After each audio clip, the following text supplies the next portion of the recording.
Assalamualaikum warahmatullahi wabarakatuh.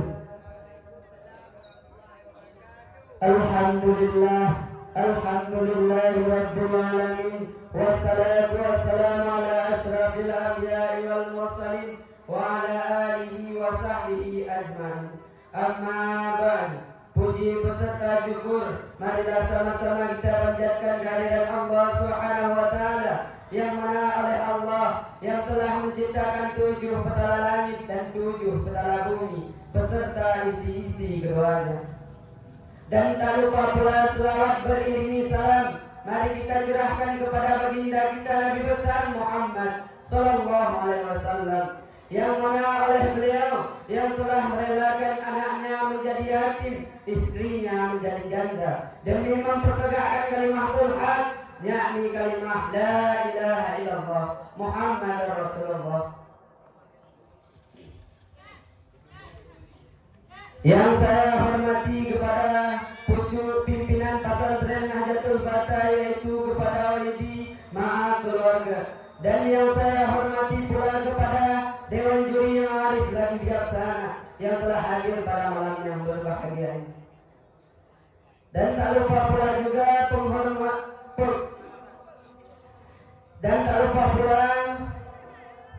yang saya muliakan kepada kaum muslimin rahimahumullah, para penghuni surga akhir zaman.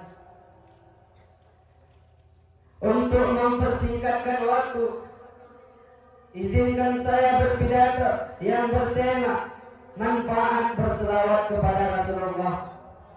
Kaum muslimin rahimahumullah, Allah menjadikan lidah-lidah kita sebagai lidah-lidah yang basah dengan berselawat kepada Nabi. Allah Subhanahu wa taala menjadikan lidah-lidah kita sebagai lidah-lidah yang tak pernah kering daripada memuji baginda Nabi besar Muhammad sallallahu alaihi wasallam. Saudara-saudara, apa yang kita tahu, lidah-lidah yang di dunia yang basah dengan berselawat kepada Nabi, kelak di akhirat akan menjadi lidah yang basah dengan telaga al-kausarnya baginda Nabi besar Muhammad sallallahu alaihi wasallam. Tidak ada lidah yang paling mulia di muka bumi Allah selain lidah yang basah dengan berselawat kepada Nabi. Saudara-saudara, Nabi tidak butuh kita berselawat kepadanya. Nabi tidak butuh kita memujinya. Nabi tidak butuh kita memuliakannya. Nabi tidak butuh kita mengagungkannya.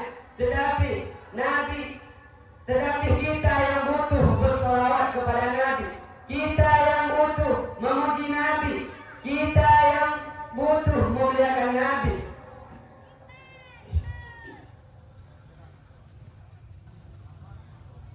Ma madahtu Muhammadan bil wasilati walakin mudih abasilati bi Muhammadin.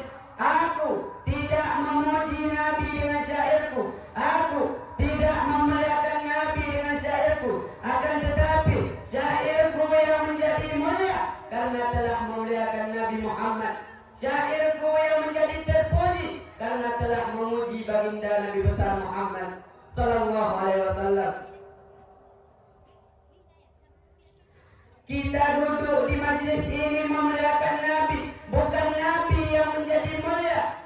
Kita duduk mengagungkan Nabi, bukan Nabi yang bertambah agung. Karena kenapa? Keagungannya Nabi tidak ada batasnya. Andaikan lautan menjadi tinta, pohon-pohon menjadi pena untuk melukis kemuliaannya Nabi, tidak akan sanggup. Lautan menjadi tinta, pohon-pohon menjadi pena untuk melukis kemuliaan Nabi, tidak akan sanggup untuk melukis kemuliaannya Nabi. Kita berselawat kepada Nabi, bukan Nabi yang menjadi mulia, tetapi kita yang menjadi mulia karena telah memuliakan Nabi Muhammad sallallahu alaihi wasallam. Kita yang menjadi agung karena telah mengagungkan Nabi baginda Nabi besar Muhammad sallallahu alaihi wasallam. Oleh karena itu rugi, oleh karena itu celaka bagi orang-orang yang tidak mau berselawat kepada Nabi, bagi orang-orang yang selalu lidahnya kering daripada memuji baginda Nabi besar Muhammad sallallahu alaihi wasallam. Sungguh celaka, sungguh rugi bagi orang-orang yang ketika disebut di hadapannya namanya Nabi, apapun namanya Nabi, Muhammad ke, Ahmad ke, Mustafa ke, Toha ke, Yasin ke, Mustafa ke, di ketika dia sebut namanya Nabi, dia tidak mau berselawat kepada Nabi. Itulah orang-orang yang dilaknat oleh Allah Subhanahu wa taala. Diceritakan Al-Imam Ibn Munziri di dalam kitabnya beliau, dulu di zamannya Nabi ada seorang pemburu kijang yang membawa buruannya kijang di hadapannya Nabi. Di ketika itu dia lewat di hadapannya Nabi, dengan izin Allah kijang tersebut mengadu berbicara kepada Nabi. Ya Rasulullah, tadi aku lagi cari makan. Ini pemburu, dia bunuh aku, dia membawa aku, sedangkan aku meninggalkan anak-anakku di kandang.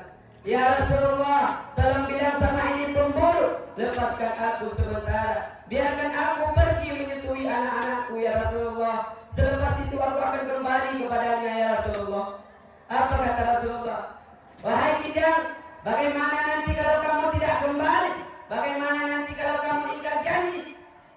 Jawab kijang tersebut, ya Rasulullah, kalau aku tidak kembali, kalau aku ingkar janji, maka Allah akan melaknat diriku, sebagaimana Allah melaknat orang-orang yang ketika disebut namamu, dia tidak mau berselawat kepadamu ya Rasulullah.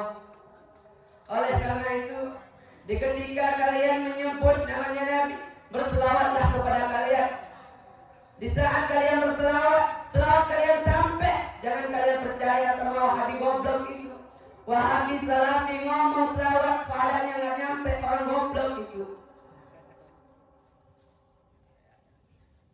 Yang menjadi kesimpulan saya pada malam ini, marilah kita membuat lidah-lidah kita sebagai lidah-lidah yang basah dengan berselawat kepada Nabi. Jangan sampai Allah menjadikan lidah-lidah kita sebagai lidah-lidah yang selalu kering daripada memuji baginda Nabi besar Muhammad sallallahu alaihi wasallam.